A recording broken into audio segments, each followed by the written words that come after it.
Joan den asteburuan, Urola Kosta osatzen duten udalerriek, hau da, Getariak, Aiak, Oriok, Zarautzek eta Zumaiak, bertako altxor gastronomikoak, paisajistikoak eta kulturalak aurkeztu zituzten Euskadiko hiriburuan, eskualdeko turismoa sustatzeko pozez.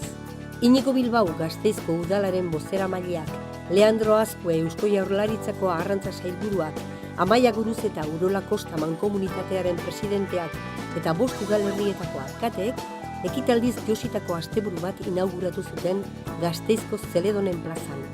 Aurkezpena biribildu nahian, hegaluzea dastatzeko aukera eman zioten jendeari arranparrilan egina eta ainarako gatzarekin maneatua.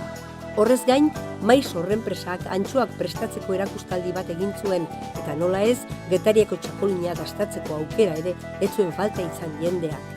5 udalerri hauek txango paregabe eta hurbilak egitea proposatu diete Gasteizko biztanleei. 5ek turismoaren bidea jorratzen jarraitu nahi dutelako. Orain, gasteiztarrek aukera ezin hobea dute Urola Kostako altxorrak ezagutzeko.